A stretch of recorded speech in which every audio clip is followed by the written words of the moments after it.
வணக்கம் அன்பர்களே நண்பர்களே. இன்று நாம் பேசவிருப்பது குரு வக்ர பயிற்சி பலன்கள் 2024 அக்டோபர் 9th 2024 பிப்ரவரி 4th 2025 வரைக்கும் ரிஷபராசியில் தற்சமயம் ரோகிணி நட்சத்திரத்தில் இருக்கக்கூடிய குரு பகவான் வெகு சில நாட்களில் மிருகசீரிட நட்சத்திரத்துக்கு மூவ் ஆகி அங்கே வக்ரகதியில் இந்த 5 மாசம் இருப்பார். இந்த பலன்கள் மேஷம் முதல் சிம்மராசி வரைக்கும் ஏற்கனவே பார்த்தோம். இப்போ கன்னிராசிக்கு எம்மாதிரியான பலன்களை அவர் செய்வார். ஒரு சின்ன கிரக மாற்றங்கள் கூட மனிதனுடைய வாழ்க்கையில் மிகப்பெரிய மாற்றங்களை நடத்தி காட்டும். அந்த வகையில கன்னிராசி நேயர்களுக்கு மிகப்பெரிய மாற்றங்கள் என்பது இருக்கு. குரு பகவான் இருக்கின்ற இடத்துக்கு ஒரு பலன்கள் உண்டு, அவர் பார்க்கின்ற இடங்களுக்கு ஒரு பலன்கள் உண்டு. இதுல இருக்கின்ற இடம் என்பது ஒரு 15% தான்.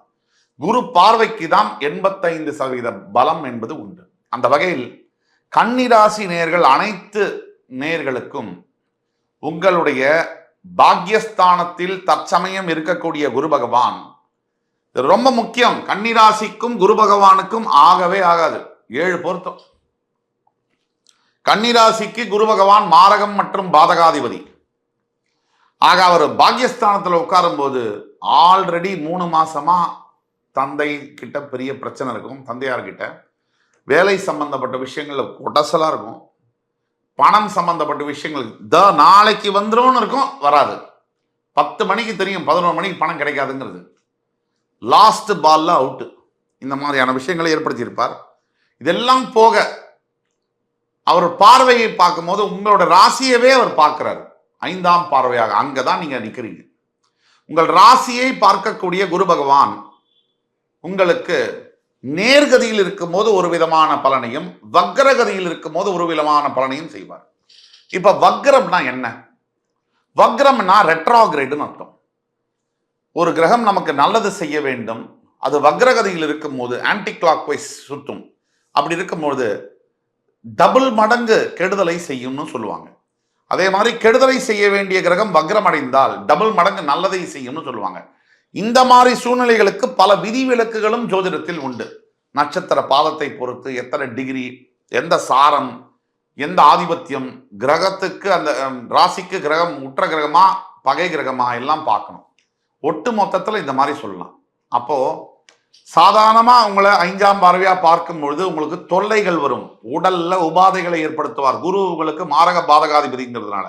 ஆனா வக்ரகதியில பார்க்கும்போது இப்போ அக்டோபர் 9th 2024 அப்புறமா உங்களுடைய உடல் சம்பந்தப்பட்ட டிசீஸ் வியாதிகள், மிகப்பெரிய வியாதிகளாக இருக்கட்டும் இல்ல சின்ன வியாதிகளாக இருக்கட்டும், அதையெல்லாம் குணமாகும், சத்தியமாக குணமாகும். 4ஆம் தேதி பிப்ரவரிக்குள்ள உங்களுக்கே தெரியாம உடம்புல இருக்கக்கூடிய பிரச்சனைகள்லாம் வெளியில வரும். அப்போ அதுக்கு மருத்துவம் பார்க்கக்கூடிய ஒரு ஆப்பர்ச்சுனிட்டியை உங்களுக்கு ஏற்படுத்தி கொடுக்கும். இது ஒண்ணு. 7ஆம் பார்வையா அவர் உங்களுடைய 3ஆம் இடம் என்று சொல்லக்கூடிய உபஜயஸ்தானத்தை பார்ப்பதனால் நண்பர்கள் மூலியமாக ஆதாயம் கிடைக்கும். நீங்க நினைச்சு நீங்க எந்த படிப்பு படிக்கணும்னு நினைக்கிறீங்களோ அந்த படிப்பு உங்களுக்கு சாத்தியமாகும். நீங்க உங்களுடைய சகோதர சகோதரிகள் மூலியமாக மிகப்பெரிய பலன்களை எதிர்பார்க்கலாம்.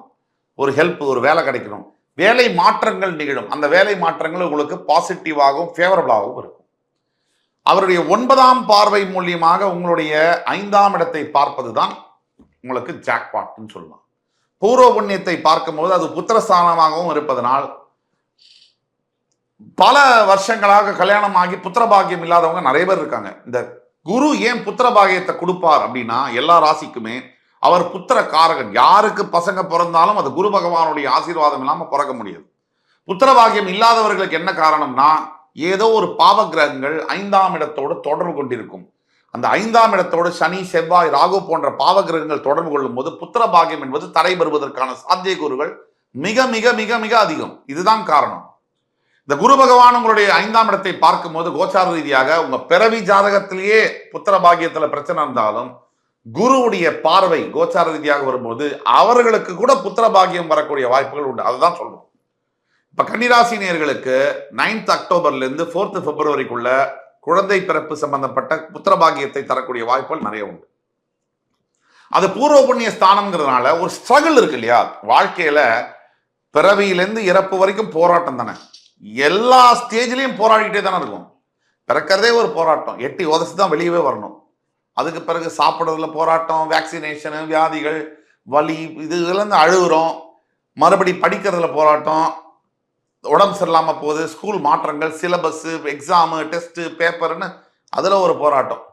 அதையெல்லாம் முடிச்சு வெளியே வந்தால் நண்பர்களோட தொல்லை. மச்சான் அந்த பொண்ணை லவ் பண்ணலையா, இந்த பொண்ணை லவ் பண்ணலையா, இந்த பையனை லவ் பண்ணலையா, அந்த பையனை லவ் பண்ணலையா, இந்த பிரச்சனை. இது முடிச்ச அப்புறம் சரி வேலை வாய்ப்பு போய் தேடினா இங்கேயும் வேலை கிடைக்க மாட்டேங்குது.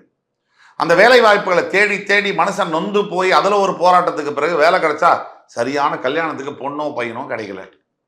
அதெல்லாம் முடிஞ்சு சரி எதையோ கூடோ குருடோ மூணோ முடமோ ஏதோ ஒன்று கல்யாணம் பண்ணி பார்த்தா அந்த கல்யாணத்தில் 10,000 பிரச்சனை, பூதம் கிணறு வெட்ட கிளம்புற மாதிரி அது கிளம்புது.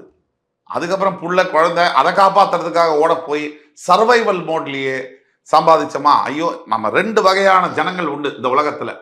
ஒருத்தர் தான் கடனை அடைப்பதற்காக தன் செலவுகளுக்காக சம்பாதிப்பவர், அவர் எப்பவுமே ஏழையாவே இருக்காரு. மற்றொருவர் தான் பணத்தை சேர்க்க வேண்டும், கோடீஸ்வரன் ஆக வேண்டும் என்று சம்பாதிப்பவர், அவர்களுக்கு மிகப்பெரிய அளவில் சாதிக்கக்கூடிய வாய்ப்புகள் தன்னாலவே அமையுது. இதுதான் உண்மை. இதுல 2 வகையான who is rich, people who want to earn for their living, not living, well-being அப்படின்னா அவர்கள் மிகப்பெரிய கோடீஸ்வரர்களாக மாறுகிறார்கள். people who want to earn for their debts were always poor. இது காரணம். இப்போ இதெல்லாம் தாண்டி பசங்களை படிக்க வச்சு இந்த காம்படிஷன்ல ஒரு சில நம்ம பசங்க படிக்க வைக்கிறோம், அந்த பசங்க நம்மளை கவனிக்க மாட்டேங்குது. அதெல்லாம் பார்த்து கல்யாணம் பண்ணி வச்சு போனா வயசான காலத்துல இருக்க இடம் இல்லாம எதுக்கு தான் பிறந்தோம், எதுக்கு படித்தோம், எதுக்கு இவ்வளோ வேலை செஞ்சோம், எதுக்கு வாழ்ந்தோம், எதுக்கு பேரம் பேத்தி அதுங்களை கூட பார்க்க முடியாத சூழ்நிலை அப்படிங்கிற மாதிரியான அமைப்பில் வாழ்க்கை ஒரு இடத்துல நிற்குது. திரும்பி பார்த்தா எதை பெற்றோம் எதை இழந்தோம்னு கேள்விக்கு பதிலே தெரியாத அளவில் இருக்கு. இதற்கெல்லாம் காரணமாக இருக்கக்கூடியது இந்த 5ஆம் இடம், பூர்வ புண்ணிய ஸ்தானம். ஒரு மனிதனுக்கு பூர்வ புண்ணிய ஸ்தானம் சரியாக இருக்குமே ஆனால் அவர்கள் எந்த நிலையிலும் எப்பேற்பட்ட தடை வந்தாலும், எப்பேற்பட்ட எதிரிகளுடைய தொல்லை வந்தாலும், எதிர்ப்புகள் வந்தாலும் அதையெல்லாம் தவிடுபொடியாக்கி ஜெயிக்கிறார்கள். அந்த வித்தியாசத்தை ஏற்படுத்தக்கூடியது 5ஆம் இடம். அந்த 5ஆம் இடத்தை குரு பகவான் பார்ப்பதனால் கன்னிராசி நேயர்களுக்கு 9th of Octoberலேருந்து 4th of February வரைக்கும் ஒரு கோல்டன் பிளாட்டினம் பீரியட் அப்படின்னு சொன்னா தப்பில்லை. ஆக இதை பயன்படுத்தி கொள்ள தீர்வு என்ன? முதல் தீர்வு எல்லா ராசிக்கும் சொல்ற மாதிரி குரு பகவானுடைய காயத்ரி மந்திரத்தை உச்சாடனம் செய்யணும். ஓம் விருஷபத்வஜாய வித்மஹி கிருணி ஹஸ்தாய தீமஹி தன்னோ குரு பிரச்சோதயாத். இந்த மந்திரத்தை 101 முறை தினமும் சொல்றோம். அதே மாதிரி வியாழக்கிழமை தோறும் ஏழை எளியவர்களுக்கு உதவி செய்வது, மஞ்சள் வஸ்திரத்தை தானம் செய்வது, இது 2வது தீர்வு. 3வது தீர்வு, இன்னொரு முக்கியமான தீர்வு என்னன்னா, படிக்க காசு இல்லாம கஷ்டப்படக்கூடிய ஏழை மாணவர்களுக்கு கல்வி காரகனான குரு பகவானுக்கு திருப்திப்படுத்துறதுக்காக அவர்களுக்கு கல்வி சார்ந்த உதவியை செய்ய வேண்டும்.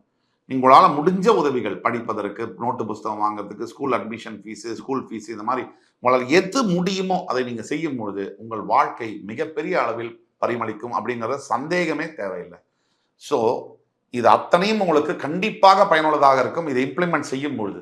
ஆக என் அன்பினும் மேலான கன்னிராசினியர்களுக்கு மறுபடி உங்களை அத்துணை வேறையும் இதைவிட அற்புதமான தகவல்களுடன் சந்திக்கும் வரை உங்களிடமிருந்து விடைபெறுவது உங்கள் சுபாஷ் பாலகிருஷ்ணன். நன்றி, வணக்கம், வாழ்க வளமுடன்.